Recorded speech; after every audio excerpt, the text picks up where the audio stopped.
Congress party के वरिष्ठ नेता, हमारे प्यारे कार्यकर्ता, भाइयों और बहनों, प्रेस के हमारे मित्रों, आप सबका यहां बहुत बहुत स्वागत, नमस्कार। मैं जहां भी जाता हूं कहता हूं प्रेस के हमारे मित्रों, मगर मित्रों का काम नहीं करते ये लोग। हमारा छोड़ो, जनता के मित्रों का काम नहीं करते ये। क्योंकि अगर आपके मित्र होते तो आपको देश की सच्चाई दिखाते, बेरोजगारी के बारे में बताते, महंगाई के बारे में बताते, मगर नहीं, ये तो आपको चीता के बारे में बताते हैं। देखो देखो, अफ्रीका से 4 चीता आए हैं, देखो जंगल में घूम रहे हैं। देखो, ये भी सवाल पूछा कि क्या चीता हिरण को मारेगा या नहीं। मतलब अफ्रीका का चीता हिंदुस्तान में आकर हिरण को मारना भूल जाएगा।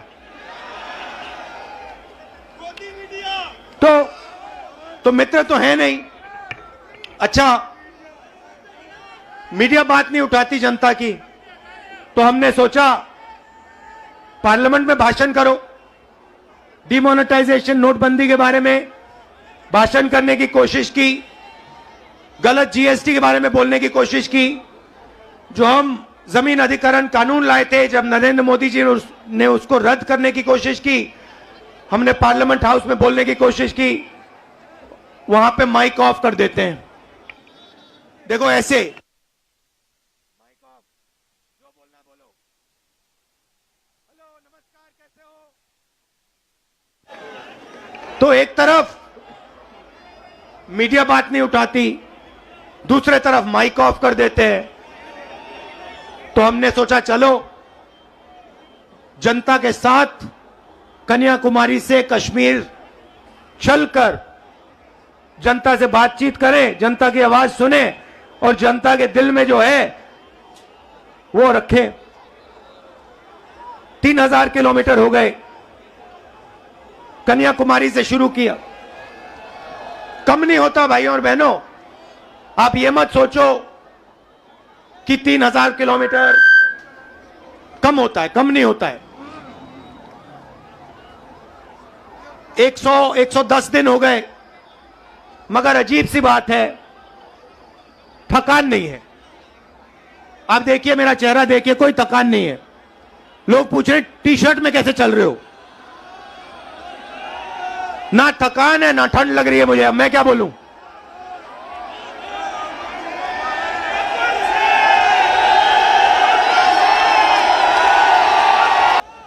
तो यात्रा का लक्ष्य, जो देश में नफरत और हिंसा फैलाई जा रही है, उसको मिटाने का है।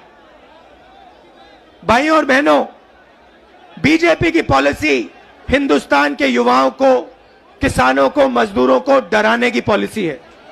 नोटबंदी, गलत जीएसटी, कोविड के समय जो इन्होंने किया, ये सारी की सारी पॉलिसियां किसान को, मजदूर को डराने के लिए है। क्योंकि ये जानते हैं जब ये डर फैलाते हैं, उस डर को नफरत में बदलना बहुत आसान होता है। ये इनका काम है। जनता को डराओ, किसान को डराओ, मजदूर को डराओ, युवा को डराओ और उसके डर को नफरत में बदल दो। डरो मत। ये भैया, ये एक बात समझ लो, ये आपने बोला डायलॉग, ये मेरा डायलॉग नहीं है। ये शिव जी का डायलॉग है। ये डायलॉग डरो मत, ये हमारा धर्म है। अब देखिए, ये करोड़ों रुपए का, लाखों करोड़ों रुपए का अरबपतियों का कर्जा माफ कर देंगे। लाखों करोड़ रुपए 1 मिनट में माफ कर देंगे। और किसान भूखा मर जाए, उसका कर्जा ये माफ नहीं कर सकते, कभी नहीं कर सकते। आप यूपी के, बाकी हिंदुस्तान के किसान हमारे पास आए थे, यूपीए की सरकार थी, आपने कहा हमारा माफ करो, 10 दिन में हमने 70,000 करोड़ रुपए 72,000 करोड़ रुपए माफ कर दिया था। मजदूरों के लिए, गरीबों के लिए मनरेगा, भोजन का अधिकार, किसानों के लिए कर्जा माफ। तो हम डर को मिटाने की राजनीति करते हैं, क्योंकि हम जानते हैं अगर ये देश डर जाएगा, इस देश का फायदा नहीं होगा। अगर नफरत फैल जाएगी, इस देश का फायदा नहीं होगा। भाई और बहनों, दो और मुद्दे हैं यात्रा के। एक है महंगाई, और मैं आपसे पूछना चाहता हूं, प्रधानमंत्री जी आते थे, जब यूपीए की सरकार थी, कहते थे गैस सिलेंडर 400 रुपए का हो गया है, 400 रुपए का गैस सिलेंडर हो गया। भाइयों बहनों, आज कितने का है? मगर आज प्रधानमंत्री नहीं आते, आज आकर नहीं कहते कि भैया 1100 का हो गया।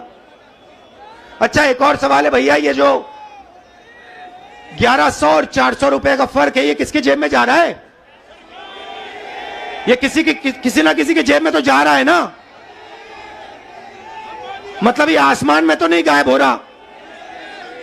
तो याद रखिए, ये नरेंद्र मोदी जी के जो खास मित्र हैं, 3-4 खास मित्र हैं, ये जो आपके गैस सिलेंडर का पैसा आपके जेब में से निकाला जा रहा है, उनकी जेब में जा रहा है। अच्छा भाइयों और बहनों, पेट्रोल का क्या दाम हुआ करता था यूपीए के समय? 60 रुपए। आज क्या है? 100।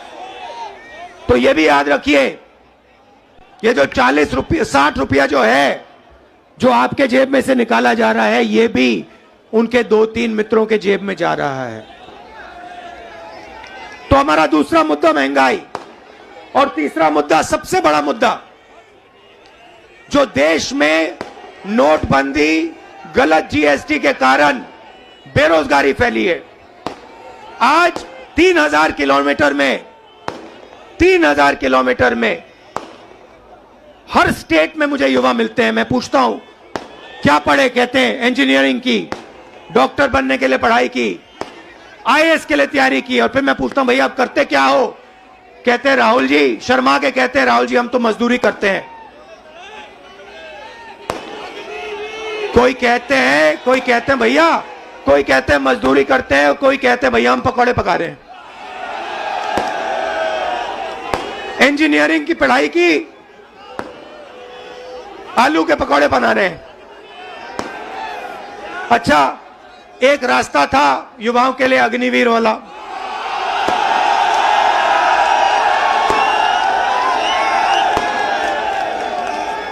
उसमें क्या था? सुबह युवा उठते थे, 4 बजे उठते थे, दौड़ते थे। यूपी में आपको हर सड़क पे दिखेंगे, देश की रक्षा करने के लिए दौड़ते थे। और सपना था एक दिन बॉर्डर पे जाके देश की रक्षा करेंगे, तिरंगे की रक्षा करेंगे, सपना था। युवा 15 साल सेना में सेवा कर सकता था, उसके बाद उसको पेंशन मिलती थी। नरेंद्र मोदी जी ने कहा नहीं भाई, ये 15 साल वाली बात छोड़ो, पेंशन वाली बात छोड़ो, ऐसे करते हैं 6 महीने ट्रेनिंग करो, बंदूक पकड़ो, 4 साल रहो, फिर जूता मार के बाहर निकाल देंगे और उसके बाद बेरोजगार हो जाओ। नया हिंदुस्तान।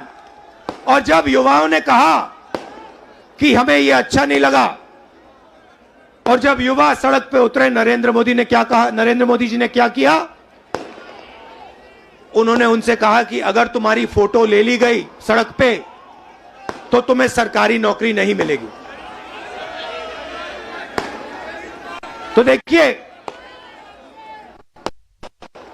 दूसरा रास्ता का रास्ता जेल, रेलवे का रास्ता, उसको भी एक के बाद एक बेच रहे हैं। उन्हीं 3-4 लोगों को बेच रहे हैं। एयरपोर्ट भी उनको दिए जा रहे हैं, पोर्ट भी उनको दिए जा रहे हैं, रेलवेज भी उनको दी जाएगी, LIC भी उन्हीं के हाथ जाएगी, BHEL, HL सब उनके हाथ जाएगा, और हिंदुस्तान के युवा बेरोजगार होंगे। ये है नरेंद्र मोदी हिंदुस्तान। इसके हम खिलाफ हैं और इसलिए हमने ये यात्रा शुरू की है। और हम इसलिए नहीं थके हैं क्योंकि आपने अपनी पूरी शक्ति, अपना पूरा प्यार इस यात्रा को दिया है और लाखों लोग हमारे साथ खड़े हुए हैं, हर जात के लोग, हर धर्म के लोग। तो मैं आपको दिल से धन्यवाद करना चाहता हूं कि आपने इतना प्यार और इतनी शक्ति आपने हमें दी। इसके लिए मैं बहुत आभारी हूं, पूरी जिंदगी याद रखूंगा। बहुत बहुत धन्यवाद। नमस्कार। जय हिंद।